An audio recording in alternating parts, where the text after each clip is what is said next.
I've been hearing about this for months. I know President Trump is trying to make all parts of government be more efficient and, financially solvent.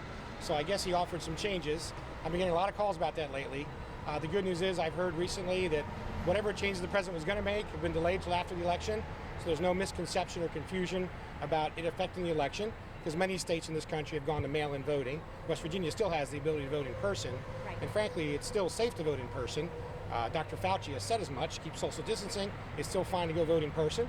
But for those who want to vote by mail, that option is still there. Your mail's still going to get there. This time, I think I'm going to do it in person. I've almost always done it in person. Okay. I very much like to go in person. Yeah. And I take pictures of myself going in and stuff like that.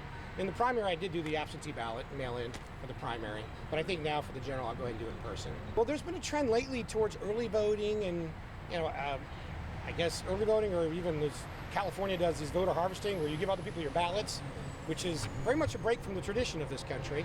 I'll tell you, I'm a believer that everyone in America should vote on the exact same day with the exact same information. That's actually how the system was designed. If you have folks voting a month in advance, something could happen, that could change their point of view. There could be a catastrophe or even a war breakout. Things called October surprises. If you research the history of presidential elections, there's almost always an October surprise about a week before the election. So our system was really designed with democratic elections to have the people make a choice on the same day. So the trend of voting early and earlier and earlier is something I think we got to be careful about. If you vote in person, it's done and turned in. If you send a letter in, it's still viable. The post office will still deliver it. You should be fine. But voting in person is the way it's normally done, and that for security reasons, that's still the best way in my opinion. However, there are lots of legitimate reasons folks might want to vote by mail, and those have been honored. And there's even provisional voting and other things if you're not registered correctly. So I wouldn't believe some of the misinformation that's out there. The post office is running just as well as it always has in past elections. You can vote that way if you prefer. Okay. There are restrictions. I mean, it has to be, every state's different. The states make the laws, not the federal government. I'm federal.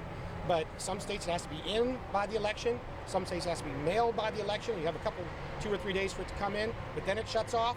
So know your state laws, know the West Virginia laws. I'm sure it can be run more efficiently. Everything can in the federal government probably be run more efficiently. Even the military can be run more efficiently, I'm sure. So, but it's important that people feel secure about voting and that their mail arrive. I'm sure your viewers have had experiences with the post office, both positive and negative. Mine have generally been positive, but every now and then I wonder where a letter is. If they need more funding, I think I'd leave that to the president to decide. I think, again, I would just say, if you're really concerned, go vote in person if you can. But the mail will work the way it's always worked in the past. Issues with fraud, there's been some incidents where mail has been tampered with. So that is always a risk. I don't anticipate that, but that is always a risk. Did just find out yesterday that we've been called back to Washington, D.C. This is August, which is normally our district work period. So you travel and meet with folks. But we're going back to vote. They're going to have a hearing, I guess a quick hearing, come up with a bill and vote. So it's moving pretty fast. I'll like to read it before I vote, to be perfectly honest, to see what exactly they're doing. Maybe there's ways to allocate resources in the most needed areas.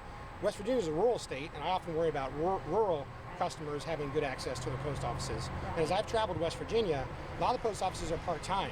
They might be open just a few hours in the morning or the afternoon or certain days a week. Okay, if that's what you have to do to keep it open, so be it.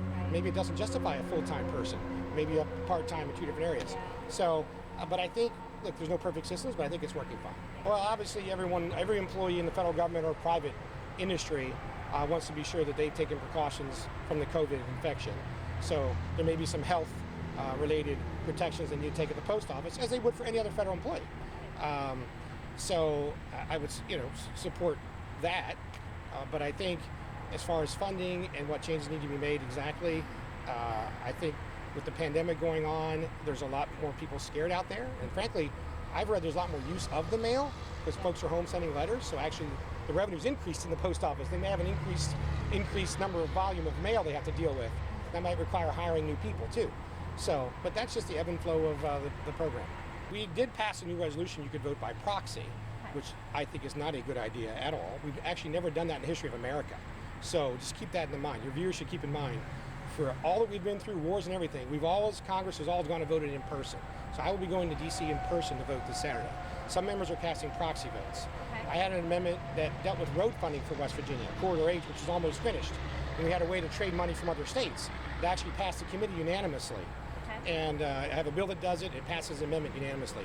When it came to the House floor, somebody by proxy offered to withdraw that funds, and based on the people that voted by proxy and other votes, it got stripped out. So I think it's just a bad idea.